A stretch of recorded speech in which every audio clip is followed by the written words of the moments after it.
Avis vascular centre మన దేశంలోనే the best varicose vein hospital. తల్లి కావాలనే కోరికని తీర్చుకోలేకపోతున్నారు అనేది ఇప్పుడుండే దాంట్లో ఇన్ఫర్టిలిటీ చాలా ఎక్కువగా చూస్తున్నాను. అంటే ఒక 10 మంది ఓపీకి వస్తే 8 మంది దాంతోనే బాధపడుతున్నారు. ఈ పిల్లలు లేకపోవడం వల్ల ఇప్పుడు ఒక గుప్పెడు మందులు తినేస్తున్నారు. సో ఈ మందులు ఏమవుతున్నాయంటే ఎవరైతే కపుల్ దానికోసం వెళ్తున్నారో ఇన్ డీటెయిల్ గా అడగాలి, వాళ్ళకి అన్ని లీగాలిటీ ఉందా లేదా, సెంటర్ ని గుర్తింపు ఉందా లేదా, ఎగ్ నాదేనా, స్పర్మ్ మాదేనా, మా హస్బెండ్ దా అనేది అన్నిటికీ ఎవిడెన్స్ తీసుకోవాలి. 24 ఏళ్ల తర్వాత పెళ్లిళ్ళు చేసుకునే స్టేజ్కి వచ్చాం, ఇది 90s లో. ఆ తర్వాత ఏమైంది, 20s కి వచ్చేసరికి 30 వెళ్ళిపోయారు. So age related problem start అయిపోయి స్లోగా పిల్లలు లేకపోవడము అనేది విపరీతం అయిపోయింది. PCOD పాలిసిస్టిక్ ఓవేరియన్ సిండ్రోమ్ అని అండాశయానికి సంబంధించిన వ్యాధి. దీని వల్లనే హార్మోన్స్ ఇంబ్యాలెన్స్ అవ్వడము, ఇర్రెగ్యులర్ పీరియడ్స్ అవ్వడము, ఎక్కువ బ్లీడింగ్ అవ్వడము, కొంతమందికి తక్కువ బ్లీడింగ్ అవ్వడము, ఒబేసిటీ లావ్ అయిపోవడము, పిల్లలు లేకుండా పోవడము, వీటన్నిటికీ PCOD అనేది కల్ప్రిట్. 9 ఏళ్లకే పీరియడ్స్ వచ్చేస్తున్నాయి ఇప్పుడు. ఇంతకుముందు 11, 12 ఏళ్లకు వచ్చేవాళ్ళు, 15 ఏళ్లకి అలా 13 ఏళ్లకు వచ్చేది, ఇప్పుడు 9 ఏళ్లకి అవుతుందంటే ప్రీమెచ్యూర్ గా పెద్దవాళ్ళు అయిపోతున్నారు. విపరీతమైన హార్మోనల్ చేంజెస్ వస్తున్నాయి. లేట్ మ్యారేజెస్, లేట్ ప్రెగ్నెన్సీ వల్ల కూడా క్యాన్సర్ పెరుగుతుంది. పెరగవు కానీ ఇక్కడ ఏం జరుగుతుంది అని అంటే, మేబీ మనం విపరీతమైన అనవసరమైన మందులు వాడుతున్నాము, లేకపోతే హార్మోనల్ ప్రాబ్లమ్స్ వస్తున్నాయి. వీటిలో ఎగ్జాంపుల్ ఏం చెప్పమంటారా, period postponement, period preponement, abortion pills అనేవి చాలా ఎక్కువైపోయినాయి. దీనివల్ల ఏమవుతుంది అంటే కరెక్ట్ డోసేజ్ లేదు, కరెక్ట్గా వాళ్ళ మీద అది పని చేస్తుందా లేదా కూడా వాళ్ళకి తెలియట్లా. నేను డ్యూటీలో ఉన్నప్పుడు 5 నెలల చిన్న పాప 5 నెలలు విపరీతమైన బ్లీడింగ్తో వచ్చింది. ఏంటి ఇంత చిన్న పిల్లకి ఏం బ్లీడింగ్ ఉంటుంది, అది కూడా వెజనల్ బ్లీడింగ్ అని చూస్తే అసలు అక్కడ ఏ పార్ట్ లేదు. సొంతం బాబాయ్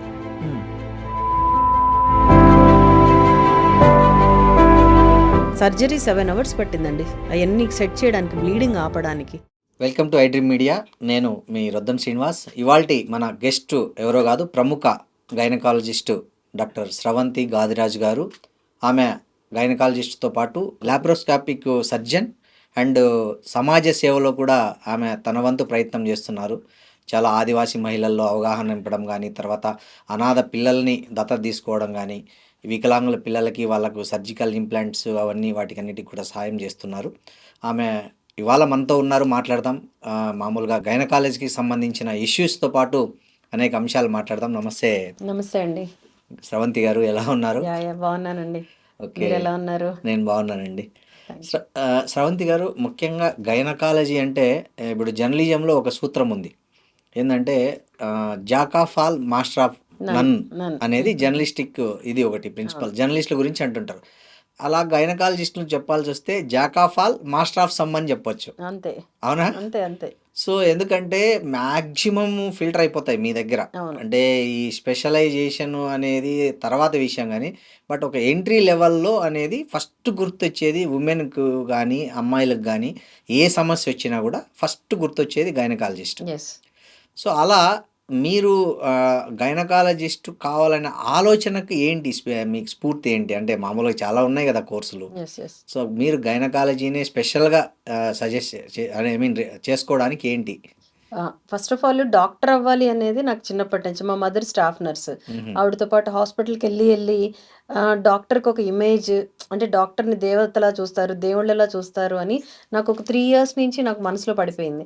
పడిపోయి డాక్టర్ అవ్వాలి, దేవుడి తర్వాత. అమ్మ చెప్పేది, ఎందుకమ్మా వీళ్ళని ఇంత ప్రత్యేకంగా చూస్తున్నారు అంటే, దేవుళ్ళ తర్వాత దేవుళ్ళు, వీళ్ళు ప్రత్యక్ష దైవాలు అంటారు, అందుకని వాళ్ళని కాళ్ళను మొక్కుతారు, వాళ్ళ ఫోటోలు పెట్టుకొని పూజ చేస్తారు, వాళ్ళ పిల్లల పేర్లని వీళ్ళ పేర్లు పెట్టుకోవడం, ఇవన్నీ చూసి బాగా ఇన్స్పైర్ అయ్యాను. అది కూడా కాకుండా నాకేంటంటే ఫస్ట్ నుంచి కొంచెం సర్జరీస్ చేయాలి అని ఒక చిన్న ఆసక్తి ఉండేది.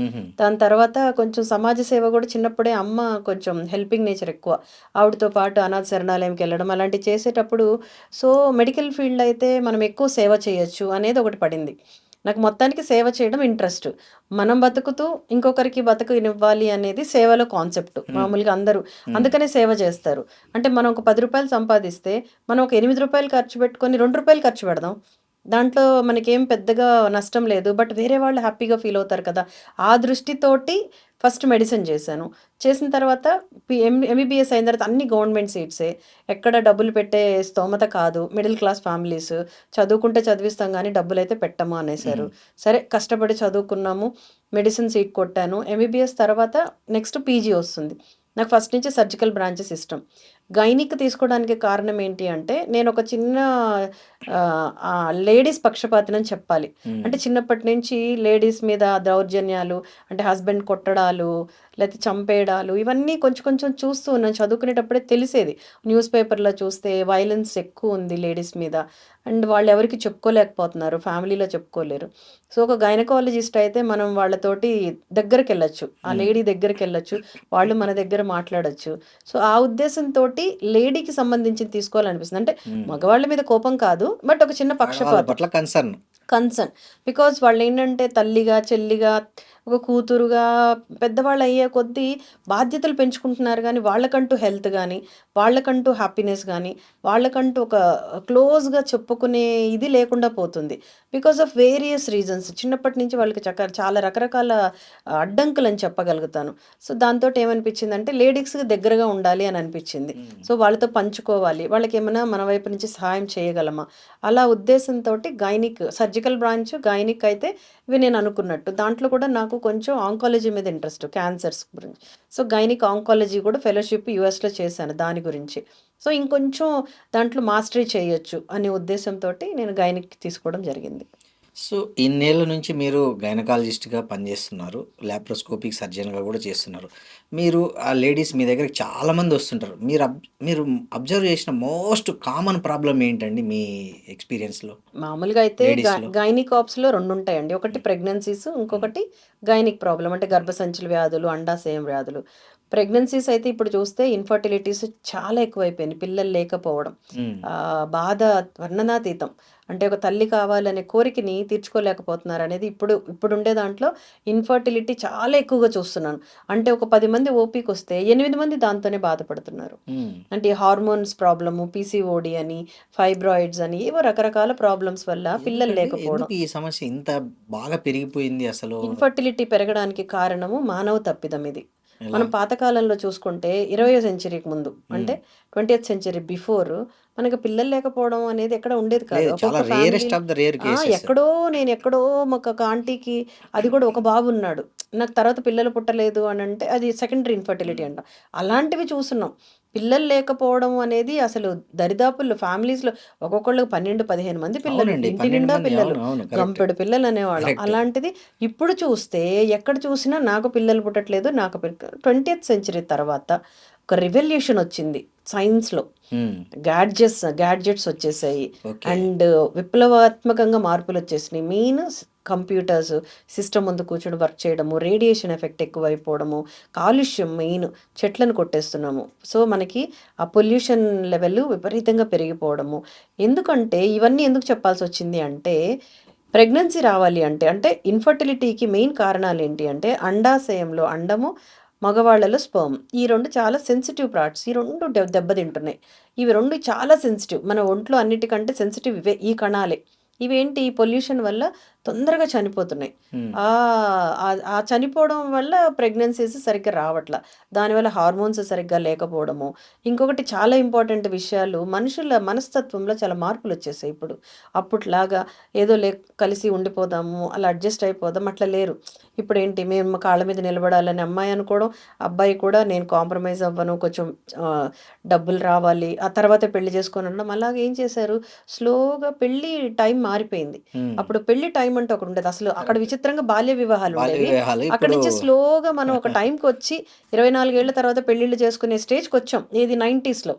ఆ తర్వాత ఏమైంది 20స్‌కొచ్చేసరికి 30ల్లోకెళ్ళిపోయారు. హ్మ్. చదువుకోవాలా, పీజీలు చేయాలా, ఒక మంచి కెరియర్‌లో సెట్ ఉద్యోగం కావాలి. రావాలి, అవును. కావాల్సినంత డబ్బు గావాలి. ఇవన్నీ అనేసరికి 30స్ ఎళ్ళిపోయారు. So, age related problems start అయిపోయి స్లోగా పిల్లలు లేకపోవడము అనేది విపరీతమైపోయింది. అంటే మీ లెక్క ప్రకారం కరెక్ట్ ఏజ్ ఏంటండి పెళ్లి చేసుకోవడానికి? అబ్బాయిలకు, అమ్మాయిలకు కరెక్ట్ ఏజ్ ఏదంటారు? మనం ఓటు హక్కు ఇచ్చినది మనకేంటి?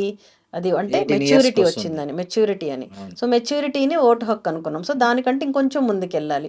24-28 మనకు ఉండేదానికి అది బెస్ట్ ఏజ్ అనుకోవచ్చు. ఓకే. మరీ టూ ఎర్లీగా 22కి అక్కర్లేదు. 24కి మనం డిగ్రీ చేసి ఒక జాబ్ కూడా రావచ్చు 24 వరకు. అవును. సో 24 నుంచి మనం అనుకుంటే 25కి ఒక బేబీ అయినా 28కి ఇంకో బేబీ. మనం ఇద్దరు పిల్లలు నాము కాబట్టి 30 లోపల పిల్లల పని అవగొట్టుకోవాలి. అట్లీస్ట్ 28కి పెళ్లి చేసుకున్నా 29కి పిల్లలైనా ఒక బేబీ అయినా 31, 32కి ఇంకోళ్ళు అవ్వచ్చు. అంటే కానీ కొంచెం ఇప్పుడు లేట్ మ్యారేజ్ చేసుకోవడంతో పాటు మళ్ళీ పిల్లల్ని కనడానికి 4-5 ఇయర్స్ గ్యాప్ తీసుకుంటున్నారు. ఎగ్జాక్ట్లీ.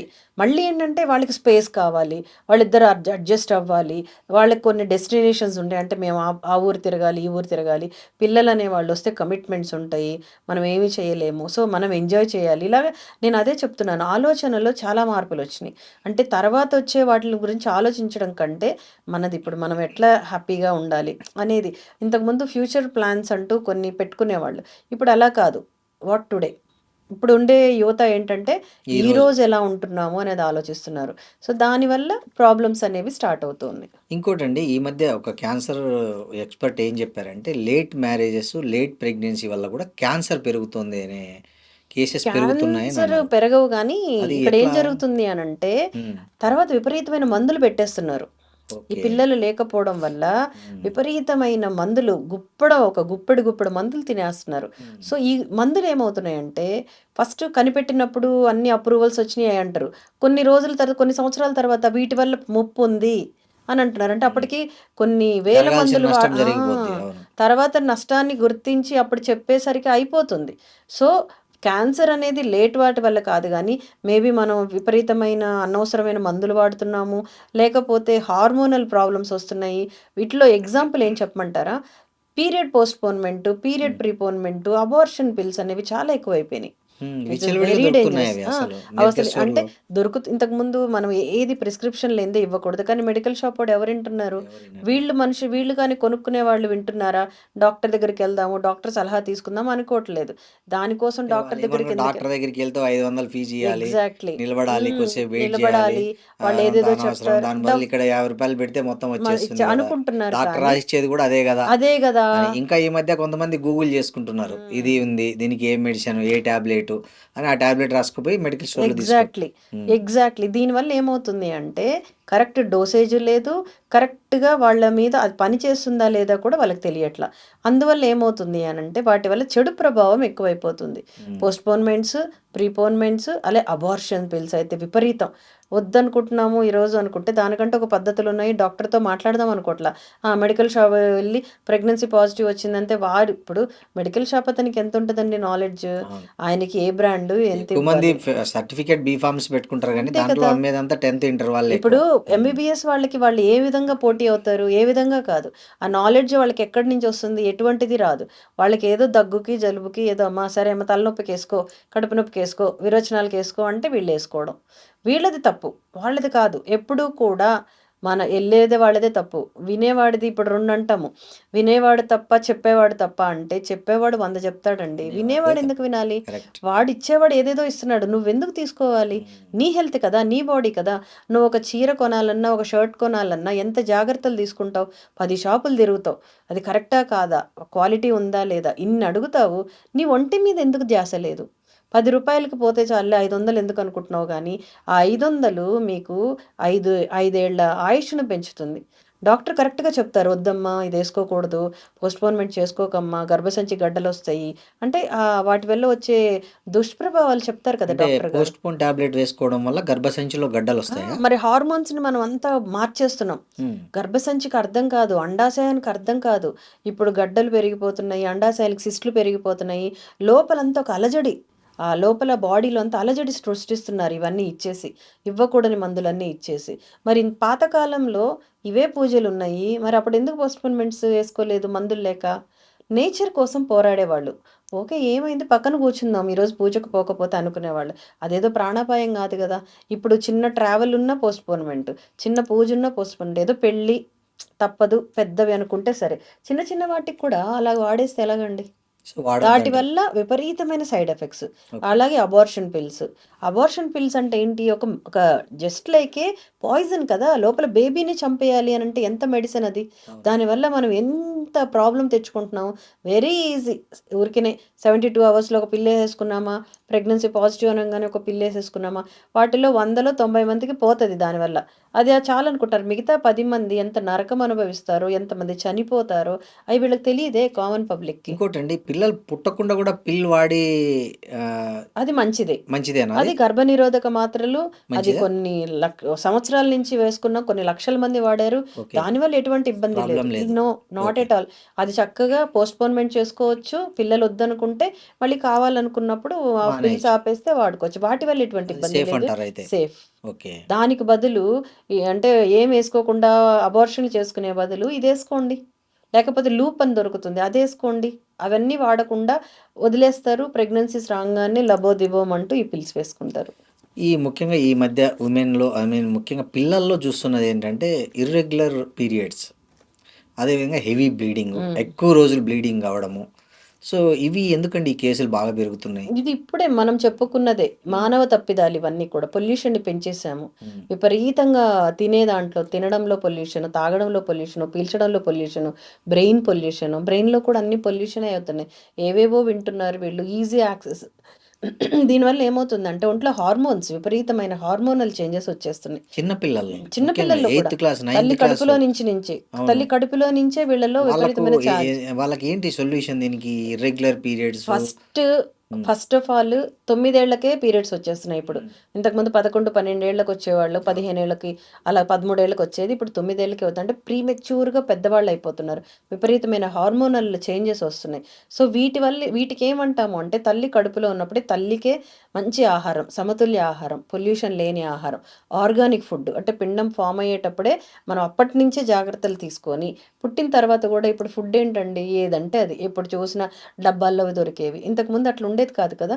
మనం ఇంట్లోనే అన్నం ప్రాసెస్డ్ వండేవాళ్ళము. ఫుడ్ మంచిది కాదు. ఎగ్జాక్ట్‌లీ. హ్మ్. ప్రాసెస్డ్ ఫుడ్ ఒద్దు. మొబైల్స్ ఇవ్వద్దు మెయిను. జింకు. మెయిన్ మొబైల్స్ ఇవ్వద్దు. హ్మ్. మొబైల్స్ వల్ల రేడియేషన్. రేడియేషన్ వల్ల ఒంట్లో హార్మోన్స్ అంతా కూడా ఇష్టం వచ్చినట్టు అయిపోతున్నాయి. అండ్ పిల్లల్ని ఇప్పుడు చదివించుకోవాలి. ఫిజికల్‌గా యాక్టివిటీ అది లేదు కదా! ఇప్పుడేంటి ఫిజికల్ యాక్టివిటీయే లేదు. ఎప్పుడు చూసినా కూర్చోబెట్టి చదివిచ్చి ఫిజికల్ యాక్టివిటీ కావాలి. From the beginning. మనకప్పుడు పీటీ మాస్టర్ ఉండేవాడు. స్పోర్ట్స్ టైమ్ ఉండేది. మనందరం స్కూల్స్‌కెళ్ళేటప్పుడు. అవును. అది చాలా ఇంపార్టెంట్. ఇప్పుడు అసలు ఎక్కడుంది? ఇప్పుడు దీనికి ఏంటండి పరిష్కారం? అంటే యాస్ ఇవన్నీ ఎ కూడా గైనకాలజిస్ట్‌గా. Back back back to pavilion. మళ్ళీ హ్మ్. వెనక్కెళ్ళండి. హ్మ్. పాత వాళ్ళు ఎందుకు అవన్నీ పెట్టారు? ఎర్లీ మార్నింగ్ లెగుస్తున్నారా? లేవరు. ఎర్లీ మార్నింగ్ ఇంట్లో పనులు చేస్తున్నారా? చెయ్యరు. అందరూ చేయాలి. వ్యాయామం చేయటం లేదు. ఆరోగ్యకరమైన ఫుడ్ లేదు. అండ్ ప్రోటోకాల్స్ ఫాలో అవ్వట్లేదు. అంటే నైట్ ఎన్ని గంటలకు పడుకోవాలి. మళ్ళీ ఆ మొబైల్స్ చూడకూడదు. అండ్ మంచి మాటలే వినండి. ఆయన ఎన్ని మొన్నో వినుంటాం. ఆ చెడ్డ మాటల వల్ల లోపల ఎక్కడ ఏదో తెలియని ప్రాబ్లమ్స్ అంటే ఇమ్మెచ్యూరిటీగా ఉంటారు. వీళ్ళకి ఇంకా హ్మ్. తెలీదు మంచి, హ్మ్. చెడు. సో, వాళ్ళలో ఏదేదో ఆలోచనలు వచ్చేసుకోవడము, వాళ్ళు ఎలాగో అంటే సోషల్ మీడియాలో చూసుకోవడము, వాటిల వల్ల మత్తు పదార్థాలకి తొందరగా అట్రాక్ట్ అయిపోవడము. అమ్మాయిలు కూడా స్మోక్ చేస్తున్నారు. మనం చాలా చూస్తున్నాము. సో, ఇవన్నీ వద్దు. ఇవన్నీ లేని వాళ్ళలో కూడా ఈ సమస్య ఉంది. దానికి ఏంటంటారు లేదా రీజన్? హ్మ్. జెనెటికల్‌గా కొన్ని ఉంటాయండి. 1, ఓకే. 2% జెనెటికల్‌గా ఉంటాయి. డెవలప్‌మెంటల్‌లో ఉంటాయి. హ్మ్. మనం ఎప్పుడు నిష్పత్తి చూసుకోవాలి. అంటే చెడు అలవాట్లు ఉండే వాళ్ళకి ఎంతమందికి 100 మందిలో ఎంతమందికి రోగాలొస్తున్నాయి? చెడు అలవాట్లు లేని వాళ్ళకి నిష్పత్తి ఎంతుందంటే, చెడు అలవాట్లు ఉండే వాళ్ళకి 90% వాళ్ళకి రోగాలొస్తాయి. చెడు అలవాట్లు లేని వాళ్ళకి 1, 2% వాళ్ళకొస్తాయి. వాళ్ళకి జెనెటికల్‌గా అంటే హ్మ్. ఫ్యామిలీలో రన్ అవుతున్నాయో, లేకపోతే డెవలప్‌మెంటల్‌లో కొన్ని ప్రాబ్లమ్స్ వస్తూ ఉంటాయి. సో, కొంతమంది అంటారు నేను స్మోకింగే చేయలేదు. నాకు లంగ్ క్యాన్సర్ వచ్చింది అంటే, అది జెనెటికల్‌గా. వాటిల్ని మనం ఏం చేయడానికి కూడా లేదు. బట్ తెలిసి ఈ తప్పులైతే చేయకూడదు. ఇంకోటండి, ఈ మధ్య పీసీఓఎస్ అనేది హ్మ్. కొద్దిగా కాంప్లికేటెడ్‌గా మారింది. అసలు ఏంటి పీసీఓఎస్ అంటే ఏంది? అది ఉందా లేదా అని ఎలా తెలుసుకోవాలి ఇప్పుడు ఎవరైనా? మనం మాట్లాడుకునేదంతా దాని గురించి. హార్మోనల్ చేంజెస్ ఎలా అయిపోతున్నాయంటే, ఒక క్రమ పద్ధతిలో ఉండాల్సినవి క్రమం లేదు. అంటే ఇప్పుడు ఒక 4 హార్మోన్స్ ఆడవాళ్ళలో ఇలా పనిచేయాలి అని ఒక బాడీలో మన ఒక ప్రోటోకాల్ ఉంది. అయి ఫాలో అవ్వట్లేదు. పీసీఓడి పాలిసిస్టిక్ ఓవేరియన్ సిండ్రోమ్ అని అండాశయానికి సంబంధించిన వ్యాధి. దీనివల్లనే హార్మోన్స్ ఇంబాలెన్స్ అవ్వడము, ఇర్రెగ్యులర్ పీరియడ్స్ అవ్వడము, ఎక్కువ బ్లీడింగ్ అవ్వడము, కొంతమందికి తక్కువ బ్లీడింగ్ అవ్వడము, ఒబేసిటీ లావైపోవడము, పిల్లలు లేకుండా పోవడము, వీటన్నిటికి పీసీఓడి అనేది కల్ప్రిట్. ఈ పీసీఓడీని లైఫ్ స్టైల్ ద్వారా తగ్గించుకోవచ్చా? లేదా మెడిసిన్ అవసరమా దీనికి? మెడిసిన్ చాలా తక్కువండి. ఓకే. మనకేంటంటే హ్మ్. మనిషి అవసరాలను బట్టి ఇష్టం వచ్చినట్టు బిజినెస్ చేసేస్తున్నారు. హ్మ్. పీసీఓడి ఉంది కదా అని ప్రతి దగ్గర మందులు. నో. వాడొద్దు. First life style. మీరు లైఫ్ స్టైల్ మోడిఫికేషన్ చేసి ఎలాంటి చిన్న మోడిఫికేషన్ అవసరం అంటారు ఇట్లా? మెయిన్ మనకు ఉండే డైట్, ఉమ్, ఎక్సర్సైజ్, హ్యాబిట్స్, ఈ ఓకే. మూడిటిలోనే. డైట్ ఏంటి, మంచిగా మనం వాడాల్సిన డైట్ ఏంటి అంటే ప్రోటీన్ తినండి, ఫైబర్ తినండి. ఎప్పుడు చూసినా కార్బోహైడ్రేట్స్ అంటే మైదాతో చేసినవి, జంక్ ఫుడ్ అవి ఎక్కువ తినేస్తున్నారు కదా పిల్లలు. ఎప్పుడు చూసినా ఆర్డర్స్, పిజ్జాలు, బర్గర్లు. నో, అవన్నీ కావాలి అంటే ఒక డే పెట్టుకోండి, ఒక చిన్న చీటింగ్ డేలా పెట్టుకోండి. చీట్ డే అంటాం, అది చీట్ మీల్ పెట్టుకోండి. లాగా. అలా పెట్టుకోండి, తినాలనిపిస్తే దాన్ని తినండి. సో ఉమ్, ప్రోటీన్ ఎక్కువ తినండి, ఫైబర్ అంటే పీచు పదార్థాలు ఎక్కువ తినండి. అది కాదు మాకు ఇంకా తినాలి అనిపిస్తే కొంచెం కార్బోహైడ్రేట్స్ యాడ్ చేసుకోండి. దాంట్లో కూడా నిష్పత్తి అంటే తక్కువ ఉండాలి, దానికి క్వాంటిటీ తక్కువ ఉండాలి. ఫ్యాట్ అనేది కొంచెం యాడ్ చేసుకోండి, కొంచెం అది అంటే దాని టేస్ట్ రావాలి కాబట్టి. డైట్తో సో పాటు వాటర్ డైట్, ఎక్కువ, ఓకే. వాటర్ బాగా తాగాలి, 3 to 4 litres. So dietary changes, అది కూడా టైంకి తినడం ఇంపార్టెంట్, అది హ్యాబిట్స్లో వస్తుంది. ఇప్పుడు ఎవరు టైంకి తినటం లేదు, ఎప్పుడు పడితే కానీ ఈ అప్పుడు. మధ్య ఈ చదువుకుంటున్న హాస్టల్లో ఉన్న పిల్లలైతే అన్ని టైంకే తింటారు, వాళ్ళు టైంకి లేస్తారు కదా. మరి ఆ హాస్టల్లో చదివే పిల్లల్లో కూడా ఈ ప్రాబ్లం ఉంది. వాళ్ళలో పోషకాహారం అంటే బ్యాలెన్స్డ్ డైట్ ఉండట్లా. ఓకే. వాటి దగ్గర అందుకని అక్కడికి కూడా వెళ్ళి మేము కౌన్సిలింగ్ ఇస్తుంటాం, ఏం తింటున్నారు, సో ఇది యాడ్ చేయండి. ఆ క్వాంటిటీ పిల్లలు అక్కడ సరిగ్గా తినరు, అవును. నచ్చక. నచ్చక. దాంట్లో వాళ్ళు కరెక్ట్. సరిగ్గా వీళ్ళు ఇచ్చినా కూడా వాళ్ళు సరిగ్గా తినరు. ఉమ్, సో వాళ్ళని ఏం చెప్పాలి, మీరు ఆకుకూరలు, పీచు పదార్థాలు ఉండే కాయగూరలు ఎక్కువ ఉండేటట్లు చేయండి, పెరుగు ఇవ్వండి, పాలు ఇవ్వండి, అవి వాళ్ళు తినేటట్టు చూడండి. ఇంట్లో అంటే తల్లిదండ్రులు వెనకబడి చూస్తారు, కానీ హాస్టల్లో చూడరు కదా. పిల్లలందరికీ ఏంటి, ఎప్పుడు చూసినా చికెన్, ఎగ్ అలాంటివి ఉంటే ఇష్టం. ఆకుకూర పప్పు తినమంటే తినరు, అన్నం తినేసి అట్లా అట్లా పచ్చడి వేసుకొని తినేసి వస్తున్నారు. సో పోషకాహారం లేదు. సో వీళ్ళల్లో డైటరీ హ్యాబిట్స్ని మార్చాలి. అలాగే ఫ్రూట్స్ను, వెజిటబుల్స్ని అలవాటు చేయాలి. ప్రతిరోజు రకరకాల ఫ్రూట్స్ తినడము, కీరాలు, క్యారెట్ అట్లాంటి పచ్చి కూరగాయలు తినడము, అవి అలవాటు చేయాలి. చేస్తే ఈ సమస్య సమస్య తీరుద్ది. మెయిన్ డైట్, తర్వాత ఓకే. ఎక్సర్సైజ్. ప్రతి వాళ్ళు ఎవ్రీడే ఒక 2 hours అయినా ఎక్సర్సైజ్ చెయ్యాలి. మన బాడీకి అవసరం అది. మనకుంటే ఇప్పుడు జీవన శైలిలో చెయ్యట్లేదు ఎవ్వరం. కూర్చుంటే మొబైల్ చూసుకుంటున్నాము, లేకపోతే నిద్రపోతున్నాము. సో యాక్టివిటీ అనేది పోయింది. సో కంపల్సరీ యాక్టివిటీ యాడ్ చేసుకోండి. తర్వాత హ్యాబిట్స్లో టైంకి పడుకోవాలి, టైంకి లేవాలి, టైంకి తినాలి, ఇవి చాలా ఇంపార్టెంట్. దీంతో పాటు కొంచెం స్ట్రెస్ఫుల్ పనులు కావద్దు. తొందరగా కొట్లాటకి వెళ్ళిపోవడము, చిన్నదానికి డిస్టర్బ్ అయిపోవడము, ఆ స్ట్రెస్ వద్దు మనకి. ఎమోషనల్ బ్యాలెన్స్ అనేది బ్యాలెన్స్ ఫస్ట్ ఉండాలి. మనము స్ట్రెస్ మేనేజ్మెంట్ నేర్చుకోవాలి. ఓకే. పాతకాలంలో కూడా కష్టాలు లేవా, ఉన్నాయండి, చాలా ఎమోషనల్స్ లేవా, ఉన్నాయండి. ఎకనామికల్ ప్రాబ్లమ్స్ లేవా, ఫైనాన్షియల్ అన్నీ ఉన్నాయి. మరి అప్పుడు వాళ్ళు ఓర్పుగా ఉండేవాళ్ళు. మనకి ఇప్పుడు ఓర్పు అనేది లేదు, వెంటనే ఇన్స్టెంట్గా అయిపోవాలంటారు, లేకపోతే కోపం వచ్చేస్తుంది. పిల్లల్ని కూడా చూడండి, సూసైడ్ ఎక్కువైపోయినాయి. ఉమ్. ఈ చిన్న పిల్లలు, ఏ, 9వ క్లాస్ వాడికి సూసైడ్, 9 ఏళ్ల వాడికి సూసైడ్, ఎట్లండి ఇవి? అంటే వాళ్ళల్లో ఇవేమంటే ఈజీగా అబ్నార్మల్ చూసేస్తున్నారు, ఎమోషన్ లెవెల్. ఎమోషన్స్ చూసేస్తున్నారు కదా. ఆ అమ్మాయి మాట్లాడకపోతే కోపం, ఈ అబ్బాయి మాట్లాడకపోతే కోపం, డాడీ అడిగింది ఇవ్వకపోతే కోపం, మమ్మీ వంటమంటే ఇది తినకపోతే, ప్రతి దానికి వాళ్ళు డిస్టర్బ్ అయిపోతున్నారు. సో మనం దాన్ని వాళ్ళకి కౌన్సిలింగ్ పార్ట్ చాలా చేసుకోవాలి. స్కూల్స్లో curriculum, so how to manage the stress అనేది. దాంతోపాటు దయచేసి మొబైల్స్ని తగ్గించేయాలి. మొబైల్స్లో వచ్చే రేడియేషను చాలా డ్యామేజ్ చేస్తుంది. ఇంకోటండి, ఇప్పుడు డైట్ అన్నారు కాబట్టి ప్రెగ్నెన్సీ లెవెల్ నుంచే మంచి డైట్ ఇవ్వాలన్నారు ఇంతకు. అసలు ఎలాంటి ఒక ప్రెగ్నెంట్ ఉమెన్ ఎలాంటి డైట్ ఫాలో కావాలి, ఎలాంటి యాక్టివిటీస్ని ఆమె ఇంప్లిమెంట్ చేయాలంటారు? అసలు దీనికంటూ స్పెషల్గా ఏం ఉండదండి. ఓకే. పాతకాలంలో ఏముండేవి, మంచిగా కడుపు నిండా పొద్దున్న బ్రేక్ఫాస్ట్, మధ్యాహ్నం లంచ్, తర్వాత నైట్కి ఎర్లీగా డిన్నర్ చేసి పడుకునేవాళ్ళు. మధ్యలో ఒక ఫ్రూట్సో లేకపోతే పాలు తాగడము, ఇలాంటివి, మజ్జిగ తాగడం, ఇలాంటివి. ఇప్పుడు ఇవన్నీ ఫాలో అవ్వట్లా. బ్రేక్ఫాస్ట్ అనేది ఆల్మోస్ట్ 11 o'clockకి వెళ్ళిపోతుంది. ఈవెన్ ప్రెగ్నెంట్స్ కూడా వాళ్ళు అది ఫాలో అవ్వాలి. టైంకి బ్రేక్ఫాస్ట్ ఏదన్నా కూడా మంచిగా వాళ్ళు తినగలిగినంత. కాకపోతే యూరిన్ మోషన్ ఫ్రీగా ఉండాలి. అంటే వాళ్ళకి మోషన్ ఫ్రీగా, కాన్స్టిపేషన్ అంటాం కదా, మలబద్ధకం కానీ ఫుడ్స్ వాళ్ళు చూసుకోవాలి. వాటిలో ఎక్కువ ఎప్పుడు ఫైబర్ అంటే పీచు పదార్థాలు ఎక్కువ ఉండే ఫుడ్ని మనం ఎక్కువ తీసుకోవాలి. డీప్ ఫ్రైస్లో ఆయిలీ ఫుడ్ అంటే పూరీలు అట్లాంటివి ఎక్కువ కాదు, తినొచ్చు ఎప్పుడైనా ఇప్పుడు ఒకటి ఒకసారి తినడంలో తప్పు లేదు. సో వాళ్ళ ఫుడ్ ఎలా ఉండాలి అని అంటే ఎక్కువ ఈజీగా అరుగుదల ఉండేది, దాని ద్వారా శక్తి రావాలి. పప్పు చాలా మంచిది. అంటే ఎన్ని పప్పులు మన పల్సెస్ అంటాం, వాటన్నిటిలో శక్తి బాగా వస్తుంది, అది యాడ్ చేసుకోండి. కూరగాయలు డీప్ ఫ్రైస్ కాకుండా మంచిగా బాయిల్ చేసుకొని తినండి. అంటే చిన్న మీడియం ఫ్రై అంటాం కదా, సాంబార్ అలాంటిది లాగా చేసుకో. ఎస్, చాలా. అలాగే ఇప్పుడు దొండకాయ ఫ్రై, బెండకాయ ఫ్రై, అంటే ఆకుకూరలు ఫ్రై వాటన్నిటిలో ఏంటంటే ఒక చుక్క ఆయిలే పడుద్ది. ఉమ్. మినిమం ఆయిల్ అయితే కావాలి బాడీకి. అలాగని డీప్గా ఈ బజ్జీలు, సమోసాలు ఇలాంటివి వద్దు. ఓవర్ ఫ్రై ఐటమ్స్ వద్దంటారు. ఫ్రైడ్ ఐటమ్స్ వద్దు. అలాగే ఆలు ఎక్కువ తినకూడదు. అంటే అవన్నీ కార్బోహైడ్రేట్స్ అంటాం. తర్వాత మధ్యాహ్నము మంచిగా ఒక చపాతీ, అంత అన్నము, ఎక్కువ కూరలు. అన్నం తక్కువ, కూరలు ఎక్కువ. ఎప్పుడు కూడా మనది అదే ఫుడ్ అలాగే ఉండాలి. దాంతోపాటు కంపల్సరీగా పెరుగు అనేది చాలా ఇంపార్టెంట్. పెరుగు అనేది ప్రీబయోటిక్. మనకి లోపలంతా డైజెషను, అన్ని మలినాలనంతా తీసేస్తది. సో, అది కంపల్సరీగా యాడ్ చేయండి. బ్రేక్ టైంలో ఒక ఫ్రూట్ తినండి 4:00, 5:00కి. కాఫీలు, టీలు అనేది ఒక అడిక్షన్. వాటిని తీసుకోకపోవడమే మంచిది నా ఉద్దేశంలో. ఆ ప్లేస్‌లో పాలు గానీ, మజ్జిగ కానీ, రాగి జావ ఇలాంటివి యాడ్ చేసుకోండి. మంచిది. రాగి జావ ఈజ్ వెరీ గుడ్. అలాగే నైట్ కూడా అర్లీగా డైట్ తొందరగా 8:00కే ఏదో ఒకటి జొన్న రొట్టె తింటారా?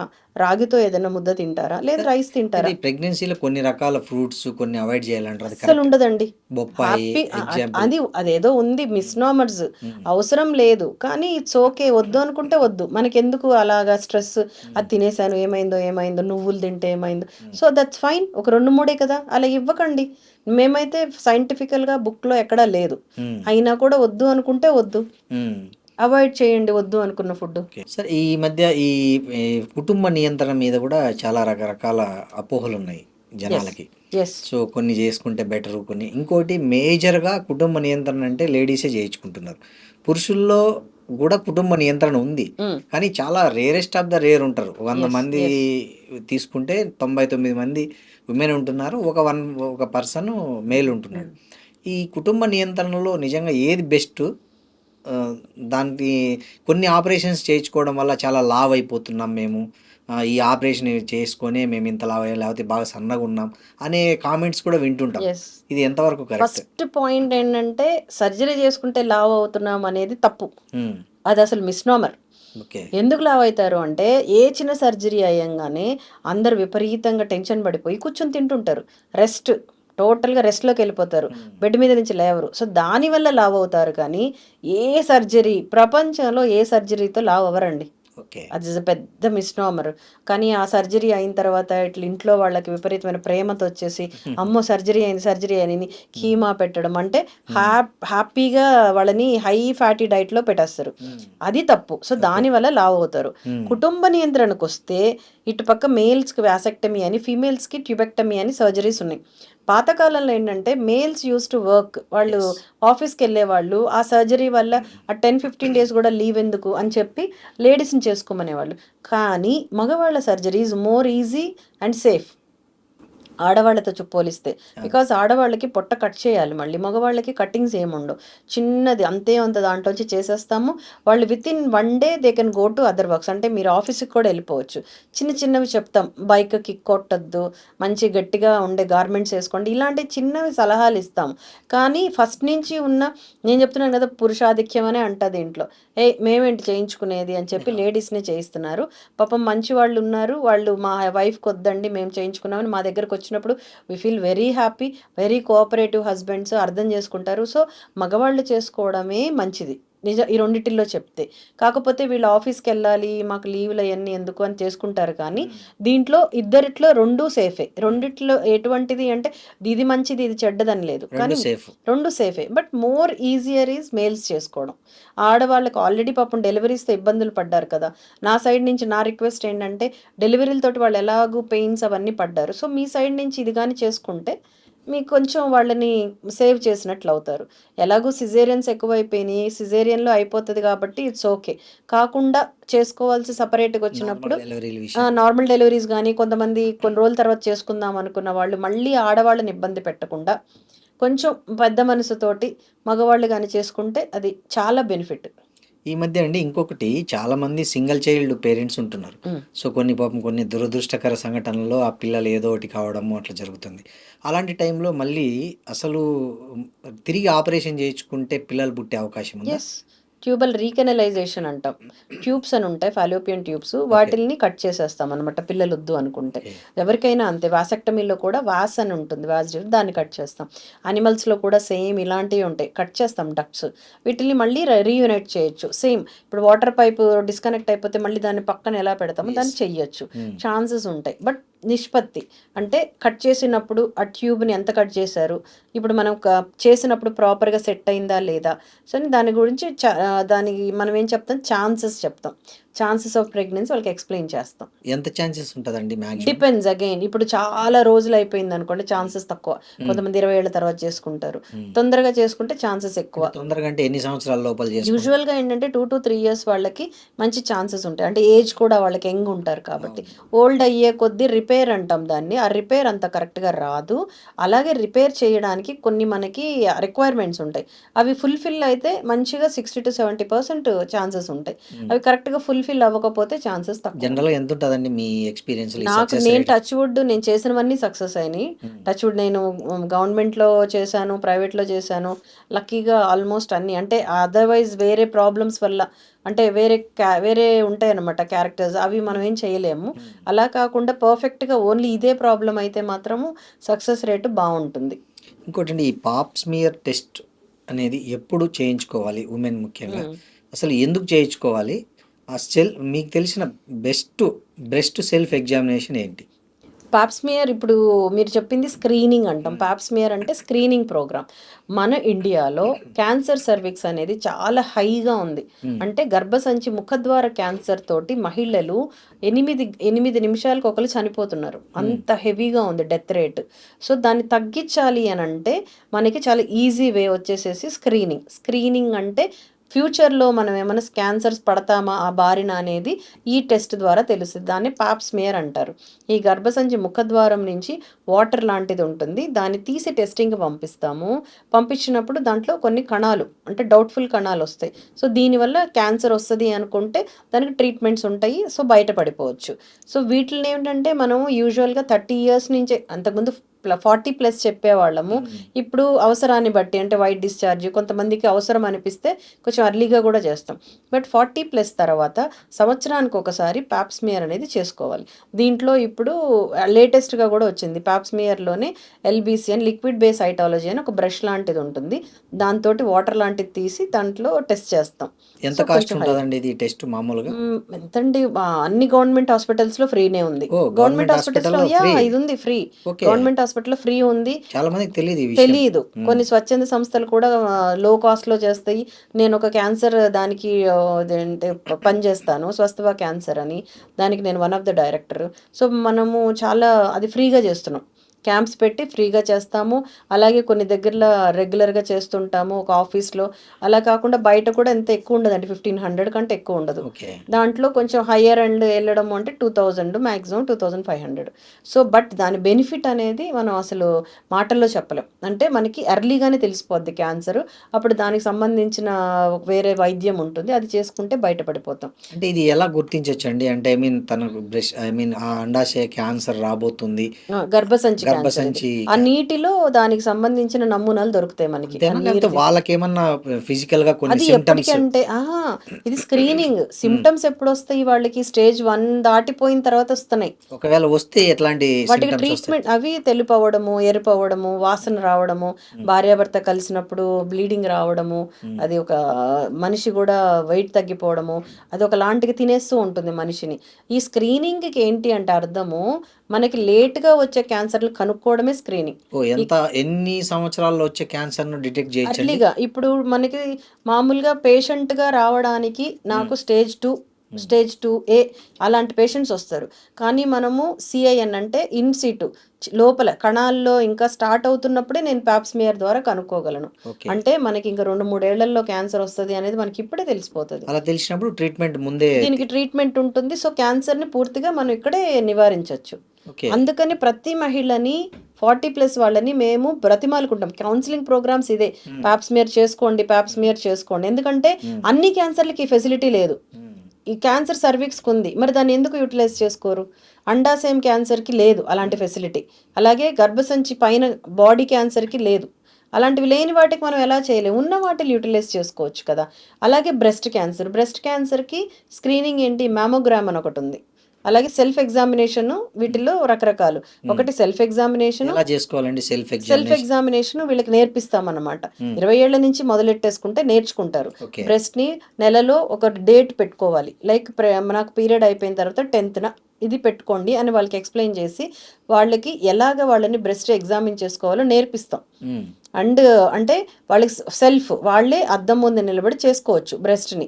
డిఫరెంట్ ఏరియాస్ని టచ్ చేసుకుంటే గడ్డలు లాంటివి తగులుతాయి, లేకపోతే ద్రవాలు లాంటివి కారుతుంటాయి, లేకపోతే కలర్ మారడము, లేకపోతే సైజు పెరగడం, ఇలాంటివి చెప్తాం వాళ్ళకి.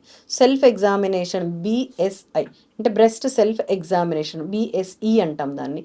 అది ఎవ్రీ మంత్ టైంకి చేసుకోవాలి. అలాగే ప్రెగ్నెంట్స్, అలాగే మెనోపాజ్ రీచ్ అయిన వాళ్ళు కూడా చేసుకోవాలి. దానివల్ల ఏంటి అని అంటే చిన్న చిన్న గడ్డలు లాంటివి ఉంటే తొందరగా డాక్టర్ దగ్గరికి వెళ్ళొచ్చు. అలాగే 40+ వాళ్ళు ఈ క్యాన్సర్ వస్తుందా అని తెలుసుకోవడానికి మ్యామోగ్రామ్ అని ఒకటి చేసుకుంటారు. దాంట్లో కూడా వెరీ ఎర్లీ అంటే చాలా లో క్యాన్సర్స్ అంటే నాకు ఇంకో 2-3 ఏళ్లలో హై క్యాన్సర్ వస్తుంది అని ఆమెకి ఏమన్నా ఉందనుకోండి, అది ముందే తెలిసిపోతుంది. సో వాటికి కూడా వెంటనే ట్రీట్మెంట్స్ ఉంటాయి. ఈ మామోగ్రామ్ టెస్ట్ గవర్నమెంట్ హాస్పిటల్లో ఎస్, ఉందండి? మ్యామోగ్రామ్ గవర్నమెంట్లో ఉంది. ఓకే. అట్లానే ఇప్పుడు మాలాంటి వాళ్ళం కొన్ని స్వచ్ఛంద సంస్థలు ఫ్రీగానే చేస్తున్నాము. కానీ రారు, భయానికి ఒకవేళ బయట రారు. చేయించుకోవాలంటే ఎంత ఉండొచ్చు అండి అది మామోగ్రామ్? ఒక 2000 to 3000 సేమ్ అంతే కాస్ట్, పెద్ద. అంతే, ఎక్కువేం ఉండదు. ఓకే. కానీ ఈ పెట్టిందే అందుకు. గవర్నమెంట్ కూడా ఎందుకు పెడుతుంది, ఈ నిష్పత్తిని తగ్గిద్దాము, బ్రెస్ట్ క్యాన్సర్ నిష్పత్తిని తగ్గించాలి. బ్రెస్ట్ క్యాన్సర్ అనేది leading cause of death in world wide ఫీమేల్స్లో. First cancer breast cancer. మరి మనం అంత హైగా ఉండే వాళ్ళని మనకి మంచిగా ఇవి ఉన్నాయి కదా స్క్రీనింగ్ ప్రోగ్రామ్స్, యూటిలైజ్ చేసుకోరు భయానికి. ఏమో మనం వెళ్తే క్యాన్సర్ అని చెప్తారేమో, సిగ్గు, ఇంట్లో టైం ఉండదు, పిల్లలతోటే సరిపోతుంది, మాకేం ప్రాబ్లం లేదు, ఇలాంటి అపోహలు. మేము హెల్తీగా ఉన్నాం కదా మాకెందుకు వస్తుంది అని అనుకుంటుంటారు. తర్వాత పిల్లలు మనకి టైం లేదు, పిల్లలు పెళ్ళిళ్ళు, పిల్లలు మళ్ళీ తర్వాత వాళ్ళ పిల్లలు ఇట్లా అనుకుంటూ ఉంటారు. తర్వాత డాక్టర్ దగ్గరికి వెళ్తే అమ్మో ఏమైనా చెప్పేస్తుందేమో, ఆమె నాకేమైనా క్యాన్సర్ ఉందని చెప్తుందేమో, ఇట్లాంటి భయాలతోటి మంచి బ్రహ్మాండమైన గోల్డ్ స్టాండర్డ్స్ ఉంటాయి మనకి, అవి ఎవరు ఫాలో అవ్వట్లేదు. అందుకనే మేము సమాజంలోకి వెళ్ళడం స్టార్ట్ చేసాం. మేము వెళ్ళి ఒక్కొక్క ఏరియాలో, రూరల్ ఏరియాస్, ఎందుకంటే ట్రైబల్స్ వాళ్ళకి అసలు అవగాహన కూడా ఉండదు, అట్లాంటి ఏరియాస్లోకి వెళ్ళి ఒక 600 మంది 700 మందిని పూలప్ చేసి వాళ్ళందరికీ ఇవన్నీ చేస్తున్నాం, మ్యామోగ్రామ్లు, ప్యాప్స్మియర్స్. ఓకే, గ్రేట్ అండి. తర్వాత ఈ మధ్య ఇంకో కామన్ సమస్య, ఈ వెజైనల్ డిశ్చార్జ్ అనేది చాలా కొంతమందిలో అబ్నార్మల్గా ఉంది అని చెప్తుంటారు. అసలు ఏంటి దాన్ని రీజన్ ఏంటి, దాన్ని ఎట్లా, దాని సొల్యూషన్ ఏంటి? వెజనల్ ఇన్ఫెక్షన్స్ అంటాం వీటిల్ని. యూజువల్గా రెగ్యులర్గా సెక్షువల్ ఇది ఉన్నప్పుడు ఈ బ్యాక్టీరియా, వైరసెస్ ఇవి హస్బెండ్ నుంచి రావచ్చు, వీళ్ళ దగ్గర ఇమ్యూనిటీ లోపం వల్ల ఇన్ఫెక్షన్స్ అనేవి కామన్. ఇప్పుడు మనకి కాఫ్ కోల్డ్ ఎలాగొస్తాయి, అప్పుడప్పుడు జ్వరాలు అనేది ఎంత ఆరోగ్యంగా ఉండే వాళ్ళకి వస్తాయి కదా, అలాగే ఈ వెజనల్ ఇన్ఫెక్షన్స్ అనేవి వస్తూ ఉంటాయి మ్యారీడ్ ఉమెన్ అట్లా. కాకపోతే వీళ్ళు హైజీన్ మెయింటైన్ చేసుకుంటే అవి ఎక్కువ కాకుండా ఉంటాయి. దాన్నే వెజనల్ హైజీన్ లేకపోతే పర్సనల్ హైజీన్, మెన్స్ట్రువల్ హైజీన్ అని మనం చెప్తూ ఉంటాం. మెన్స్ట్రువేషన్ అంటే పీరియడ్స్ అప్పుడు ఎలాంటి జాగ్రత్తలు తీసుకోవాలి, ఎన్నిసార్లు ప్యాడ్ మార్చుకోవాలి, ఇలాంటివన్నీ నేర్పించామనుకోండి ఈ వెజనల్ ఇన్ఫెక్షన్స్ తగ్గించవచ్చు. అలాగే హస్బెండ్కి కూడా ఏమైనా ఇన్ఫెక్షన్స్ ఉంటే ఆయనకి చెప్తాం ముందు, ఆయనకి షుగర్ ఉన్నా, లేదు యూరిన్లో మంట ఉన్నా, అలాంటప్పుడు చెప్తాం. క్రాస్ ఇన్ఫెక్షన్స్ అంటే అతని వల్ల ఈవిడికి ఇన్ఫెక్షన్స్ వచ్చే ఛాన్సెస్ ఉంటాయి. వెజనల్ ఇన్ఫెక్షన్స్ కామన్ అందుకని. బట్ వీటికి చిన్న ట్రీట్మెంట్సే, పెద్దగా హడావిడి ఏమి ఉండదు, చిన్న చిన్న మందులు ఇచ్చేస్తే తగ్గిపోతుంది. కాకపోతే ఫ్రీక్వెంట్గా వచ్చే వాళ్ళని కొంచెం గట్టిగా మానిటర్ చేస్తాం. ఆ ఫ్రీక్వెంట్గా వచ్చి అవన్నీ క్యాన్సర్స్ టర్న్ అవుతాయి. రిపీటెడ్గా ఇన్ఫెక్షన్స్ వస్తే అవి క్యాన్సర్ టర్న్ అయ్యే ఛాన్సెస్ ఉంటాయి. కాబట్టి అంటే అన్నీ కాదు, కొంచెం ఒక 1-2% జాగ్రత్తలు ముందు నుంచే చెప్తాం. ఈ డిశ్చార్జ్ కూడా అండి, చాలామందిలో పీరియడ్స్ టైంలో చాలామందికి విపరీతమైన డిశ్చార్జ్ అవుతుంటుందండి. సో దానికి ఏంటంటే రీజన్స్? పీరియడ్ ముందు రావడం అనేది కామన్, అది మంచిది, హెల్దీ సైన్. ఓకే. ప్రతి వైట్ డిశ్చార్జ్ని మనము ఇన్ఫెక్షన్గా తీసుకోకూడదు. హెల్దీ వైట్ డిశ్చార్జెస్ ఉంటాయి, కాకపోతే కొంతమందికి ఎక్కువ వస్తుంటాయి. బట్ వాటి వల్ల ఎటువంటి టెన్షన్ లేదు. జస్ట్ లైక్ ద్రవాలు, ఇప్పుడు మనకి ముక్కులోంచి ద్రవాలు ఎట్లా వస్తుంటాయో చెవులోంచి, అలాంటిదే వెజనల్ ద్రవాలు అవి. వాటి వల్ల అందరికీ హార్మ్ఫుల్ ఉండవు. ఎప్పుడైతే అవి వాసనతో కూడి, దురదలతో కూడి, లేకపోతే వాళ్ళకి బ్లడ్ రావడము, అది ఎంత పొక్కులు రావడం అలాంటివి ఉంటేనే బాధపడాలి. నార్మల్గా వైట్ డిశ్చార్జ్ని మనము అది హెల్దీ వైట్ డిశ్చార్జ్, దాన్ని పెథాలజికల్ అనుకోకూడదు, అంటే వ్యాధిగా అనుకోక్కర్లేదు. ఇంకోటండి, ఈ మధ్య ప్రీ మొనోపాజ్ కేసెస్ బాగా ఎక్కువైతున్నాయి, ఎందుకంటారు అసలు? అర్లీగా అయిపోతున్నారు, మెనోపాజ్ తొందరగా రీచ్ అయిపోతున్నారు. సేమ్ ప్రాబ్లమ్ మనకుండే హార్మోనల్ ఇంబ్యాలెన్స్, మెయిన్ రేడియేషన్. ఈ మొబైల్స్లో వచ్చే రేడియేషన్ వల్ల అండాశయం పని చేయడానికి మొరాయిస్తుంది.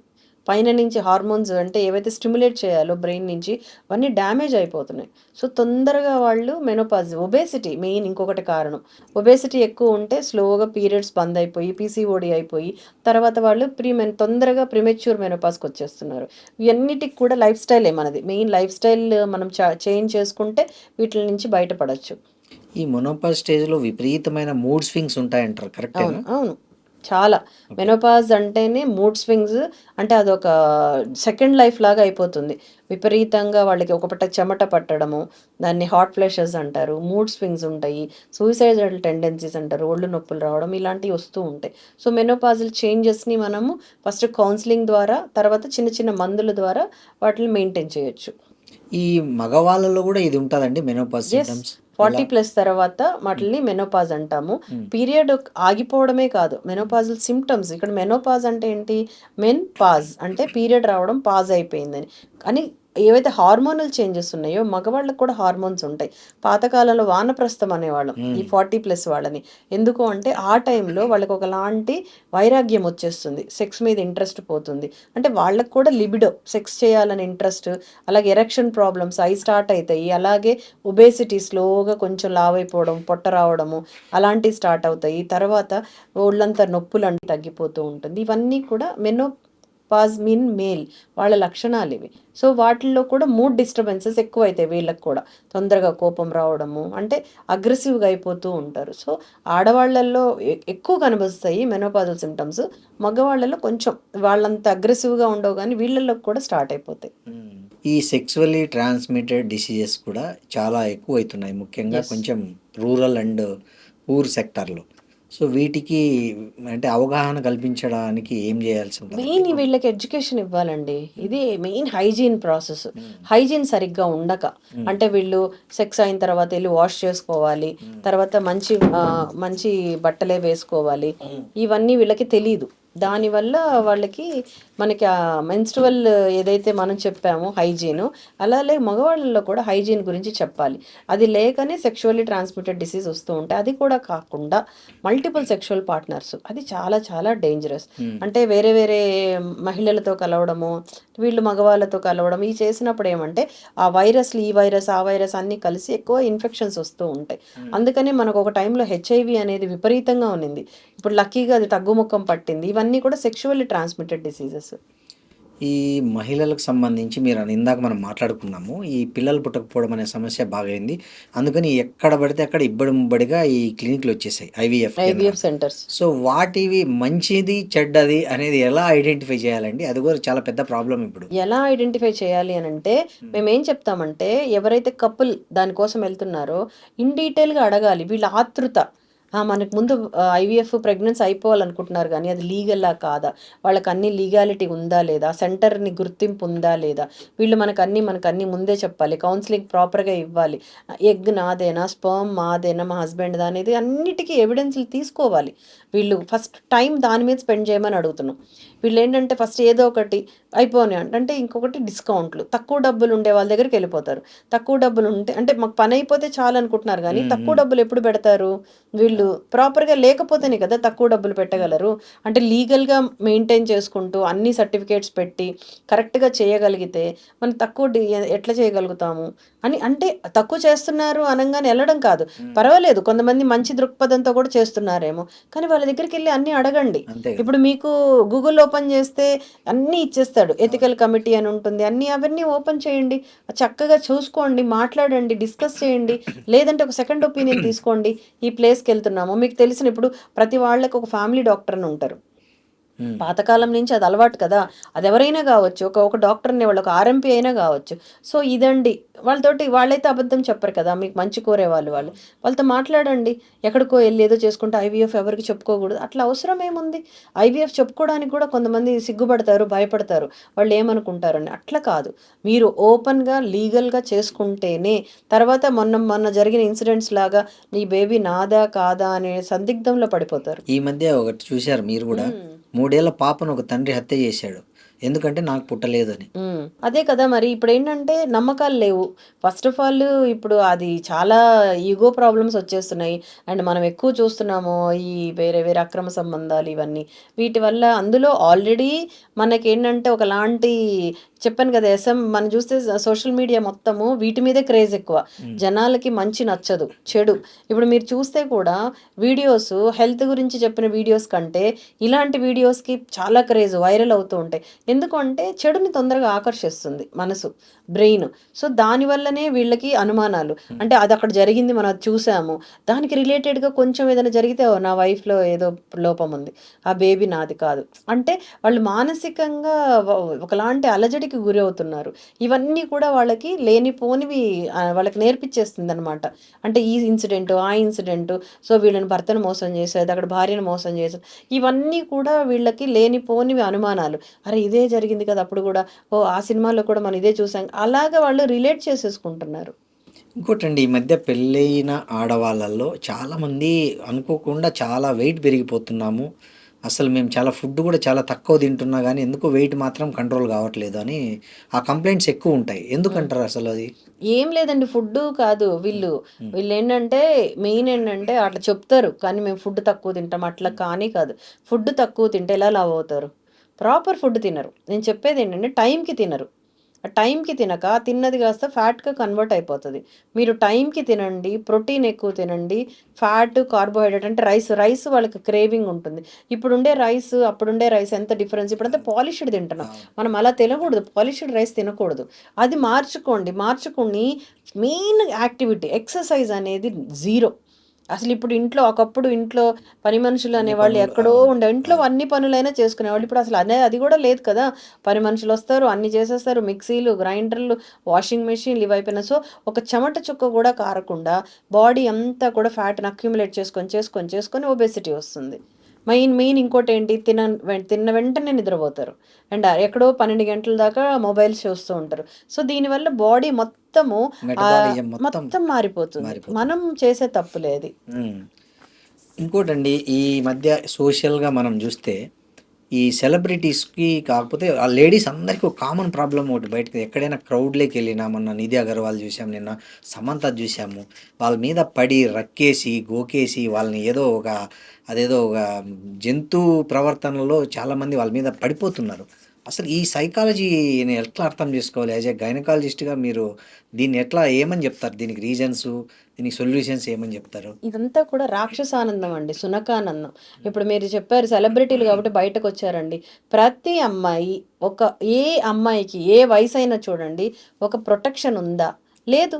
ఎక్కడికెళ్ళినా కూడా ఆడవాళ్ళు కనపడితే గుడికెళ్ళినా కూడా వదలట్లేదండి. మాకెన్నో పర్సనల్ ప్రాబ్లమ్స్ చిన్నప్పటి నుంచి నేను కూడా ఎన్నో చూసాను. ఎప్పుడు చూసినా ఆ మనిషిని ఆడపిల్ల అనంగానే తాకుదామా అని ఒకలాంటి ఇది అంటే వాళ్ళేంటంటే సైకిక్ వాళ్ళందరూ. అంటే పర్వర్టెడ్ వాళ్ళు. వాళ్ళు మంచిగా ఉండి, అరే! నా ఇంట్లో ఒక తల్లుంది, నా చెల్లుంది, నా బిడ్డ, నా కూతుర్ని కూడా ఎవడైనా టచ్ చేస్తే ఇట్లా ఉంటుందని ఆలోచించేవాడైతే ఎవ్వరు చేయరండి. వీళ్ళందరికీ ఆలోచన ఉండదు. వాళ్ళ తల్లికొస్తే వచ్చినప్పుడు ఏమంటే గొడవలు అయిపోయి కొట్టేసి ఎదుటివాడిని చంపేయడానికి కూడా రెడీ అవుతారు.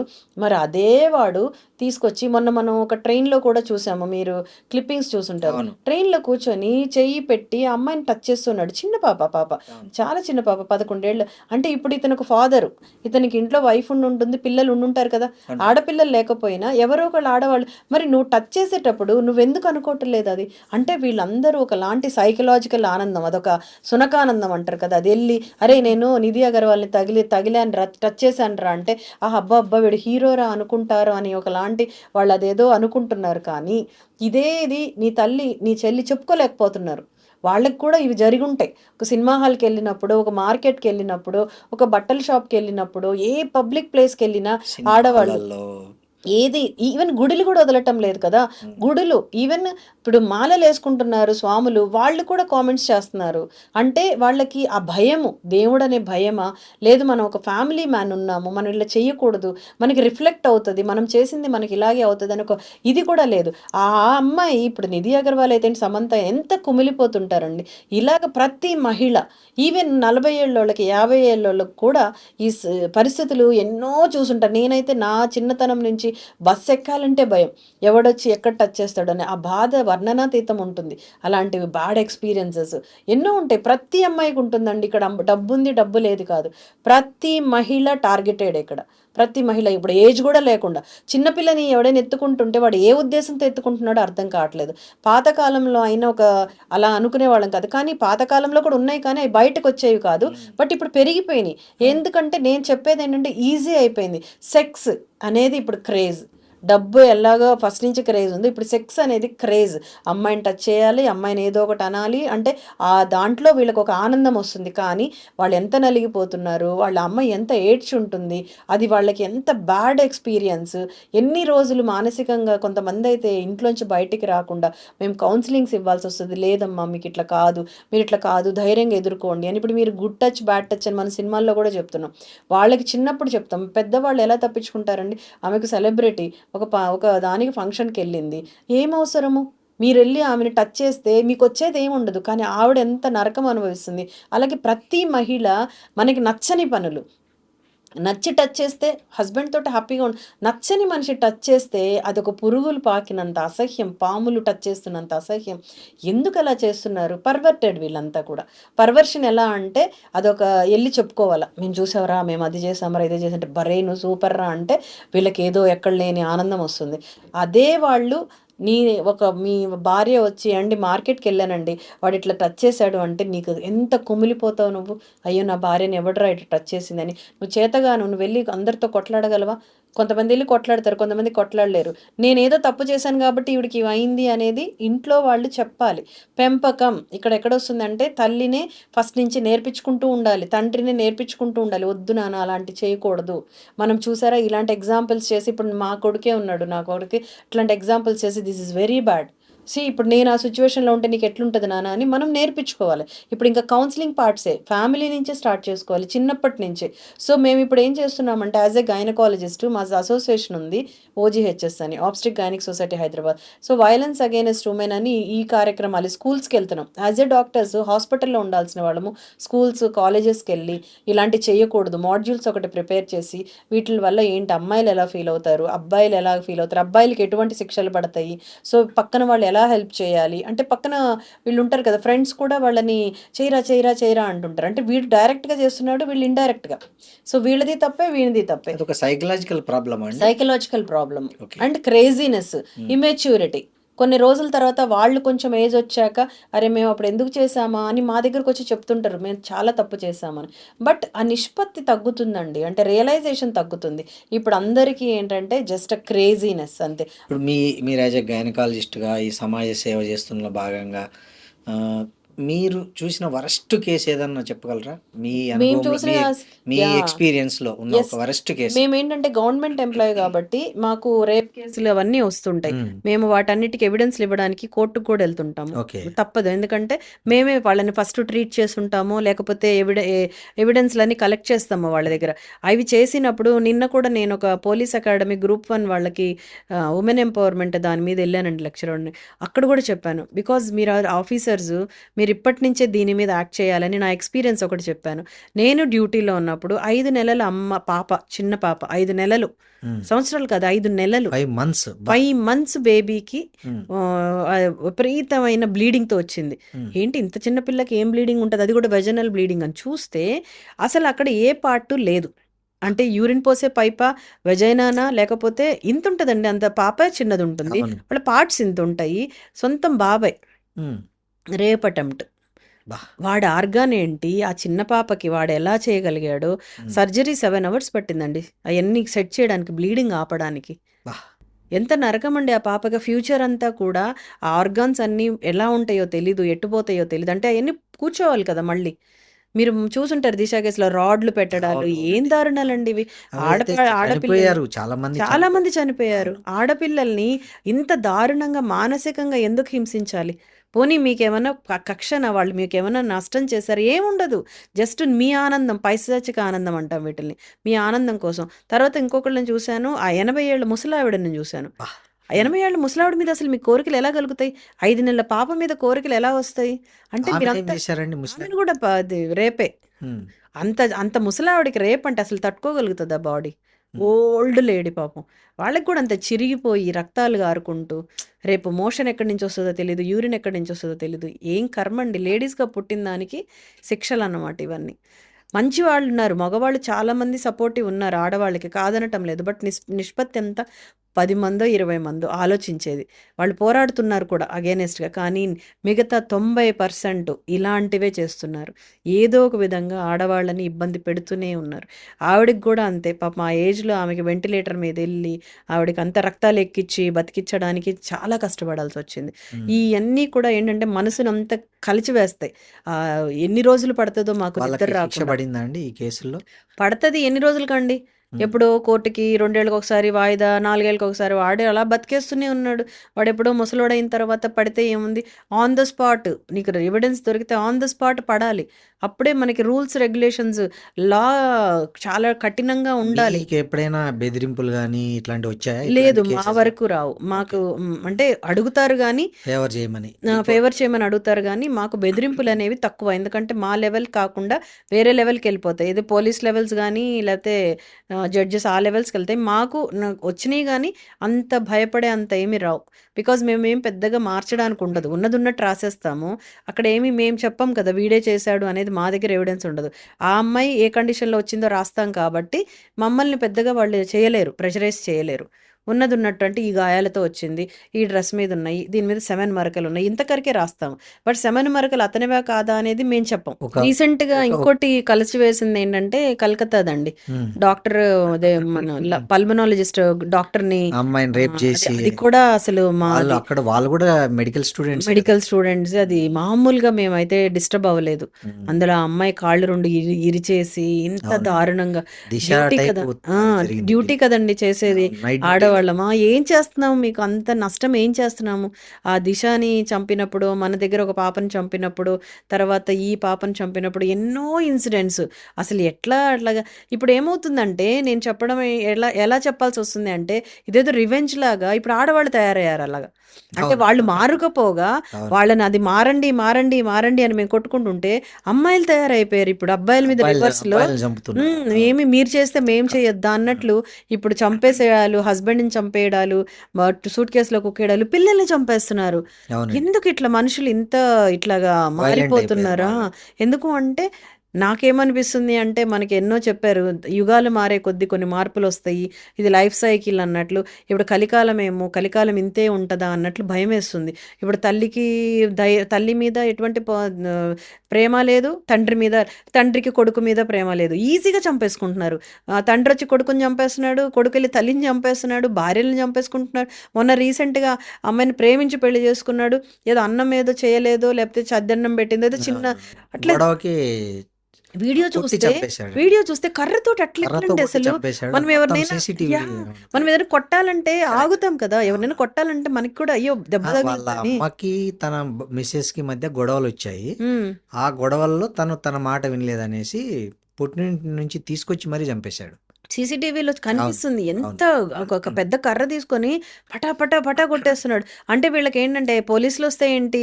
ఏదైతే ఏంటి అన్నట్లు. అంటే కొంతమంది నరికి తల తీసుకొని తల పోలీస్ తీసుకొని స్టేషన్‌లో చంపేసాం. పోలీస్ స్టేషన్ మొన్నైతే ఒక ఆమెని శవాన్నే యేసుకొని వచ్చేసాడు అవునవును. డైరెక్ట్‌గా. డైరెక్ట్‌గా పోలీస్ పోలీస్ స్టేషన్‌కి. స్టేషన్‌కి. అవును. ఏమోనండి ప్రపంచం ఎటుపోతుందో అర్థం గావట్లేదు. దినదిన గండంలా అనిపిస్తుంది. ఒక గైనకాలజిస్ట్‌గా వుమెన్ హెల్త్‌కు తీసుకోవాల్సిన 3 మెయిన్ ప్రికాషన్స్ ఏమంటే ఏం చెప్తారండి మీరు జనరల్‌గా? ఫస్ట్ ఆఫ్ ఆల్ హ్మ్. Think your self. నువ్వు హెల్తీగా ఉంటేనే నీ ఫ్యామిలీ హెల్తీగా ఉంటుంది. వీళ్ళందరూ ఏంటంటే నా ఫ్యామిలీ, నా ఫ్యామిలీ అని చిన్నప్పుడంతా ఇంట్లో చదువుకోవడం, తర్వాత భర్త, పిల్లలు, తర్వాత వాళ్ళ పెళ్ళిళ్ళు ఇవే అనుకుంటున్నారు. కానీ మీ హెల్త్ ఇంపార్టెంట్. మీరు సంవత్సరానికి ఒక్కసారైనా ఒక డాక్టర్ దగ్గరికి, గైనకాలజిస్ట్ దగ్గరికి వెళ్ళండి. నేను హెల్తీగా ఉన్నానా లేదా అనేది కంపల్సరీగా చూసుకోండి. తర్వాత రెండోది వుమెన్ ఎంపవర్మెంట్ అనే దాని గురించి ఎప్పుడు మాట్లాడుతున్నాం. చదవడం ఇంపార్టెంట్. ఎడ్యుకేషన్ ఉంటేనే మీకు మీ ఫ్యామిలీ కూడా బాగుంటుంది. బికాజ్ మీ వల్ల ఫ్యామిలీ నడుస్తుంది. సో ప్రతి మహిళ యాజ్ ఎ గైనకాలజిస్ట్ నా కోరిక ఏంటంటే మీరు చదువుకుంటే మీతో పాటు మీ హెల్త్తో పాటు మీ ఫ్యామిలీ మొత్తం హెల్తీగా ఉంటుంది. అలాగే మీకు సెల్ఫ్ కాన్ఫిడెన్స్ వస్తుంది. అంటే నేను నిలబడగలను, నేను ఏదైనా చేయగలను అనేది. తర్వాత మూడోది చాలా ఇంపార్టెంట్ ఏంటంటే ప్లీజ్ మీరు వీటిల్ని అంటే మగవాళ్ళు మనని ఏదో చేస్తున్నారని మనం ఇలా చెయ్యడము అనేది కాదు. ఇప్పుడు సిన్సియర్‌గా ఈ జనరేషన్ వాళ్ళకి. ఈ జనరేషన్‌లో ఈగోస్ వాడెంత డైవర్స్ తీసుకుంటాను అని అమ్మాయిలు చాలా ఈజీగా వెళ్ళిపోతున్నారు. కాదు కదా! ఇది లైఫ్.